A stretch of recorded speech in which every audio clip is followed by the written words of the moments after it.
Look, the traditional corporate perimeter is dead. It's just a fact. If you're still relying on a static boundary, there's a very good chance your environment is already compromised.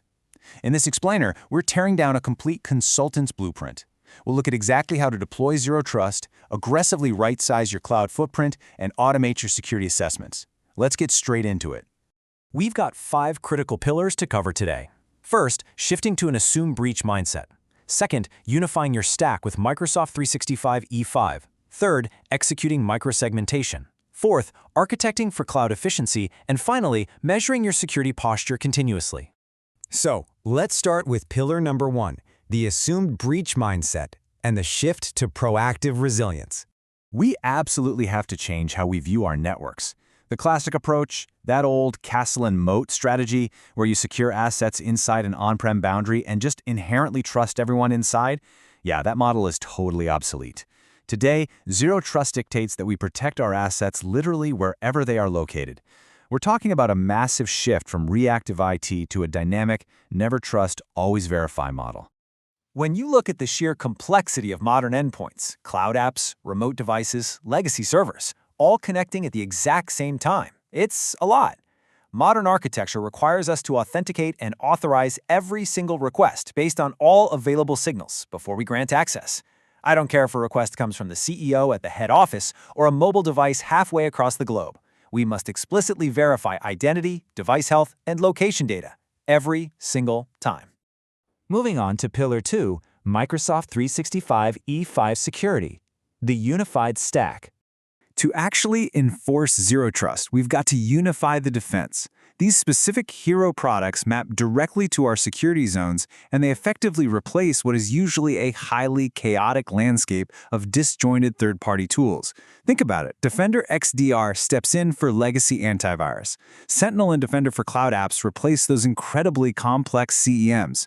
Purview handles data loss prevention natively, and Enter ID, paired with privileged identity management, modernizes your identity management, basically eliminating the need for traditional VPNs. We are actively closing gaps in coverage here. Let's anchor this in some empirical data. By implementing a healthy patch management regimen right alongside this unified Microsoft stack, organizations can actually reduce their vulnerability severity and overall threat profile by an average of 18%. That is a massive, quantifiable reduction in risk. It ensures application vulnerabilities are remediated well before adversaries can exploit them for financial gain. All right, Pillar 3, microsegmentation and containment, limiting the blast radius. Microsegmentation is, at its core, a tool for operational resilience. It's your tactical mechanism for internal containment, designed to ruthlessly minimize the blast radius of a security incident. Let's say a threat actor compromises a low-level workstation, or maybe a non-critical app segment. Well, microsegmentation ensures that breach doesn't immediately cascade into total organizational compromise. Your critical business processes? They stay fully operational even while that compromised segment is completely isolated and undergoing intense remediation.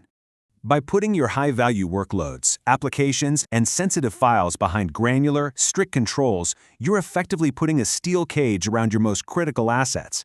If an adversary gets in, this containment architecture stops their lateral movement dead in its tracks.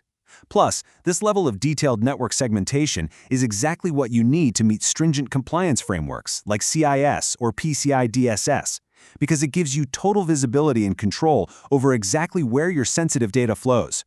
That brings us to Pillar 4, architecting for cloud efficiency, the right-sizing framework.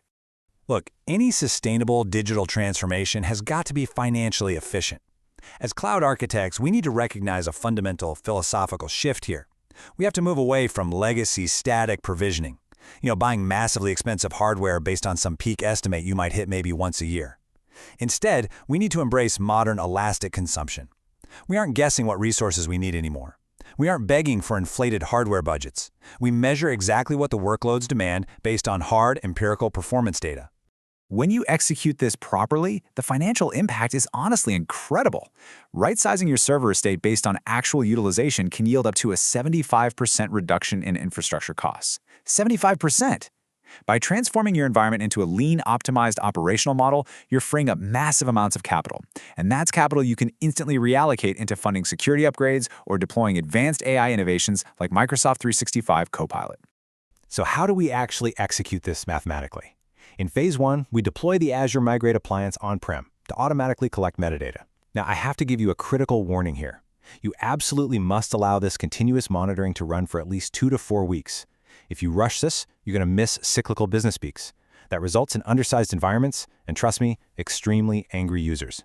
But once you have the data, you analyze it to spot servers idling at low CPU, and then you right-size them with a 1.2x buffer. That safely absorbs any sudden performance spikes. Finally, Pillar 5, measuring your security posture, continuous assessment. You can implement all the elite architecture in the world, but if you aren't continuously assessing it against your Zero Trust goals, you're essentially flying blind. So let's automate this using the official Microsoft Zero Trust Assessment PowerShell module. Open up your terminal and run install-module Zero Trust Assessment. Next, execute connect-zt assessment to authenticate with Microsoft Graph as an admin. And finally, run invoke-zt assessment. It's a totally safe, read-only script that generates a comprehensive HTML report right locally. It gives you a direct hit list of failed tests across identity and devices. This completely changes your security conversations from subjective what-ifs to highly empirical how-tos. Which leaves us with this final, critical thought for your organization. Are you operating on historic estimates or empirical evidence? Think about it. Are your security boundaries and cloud compute spends based on outdated assumptions? Or are you actively utilizing automated assessments and right-sizing tools to actually prove your posture? Implement this blueprint. Verify explicitly, assume breach, rigorously right-size your workloads, and continuously script your security tests. The tools are right there waiting for you to execute. Until next time, stay secure.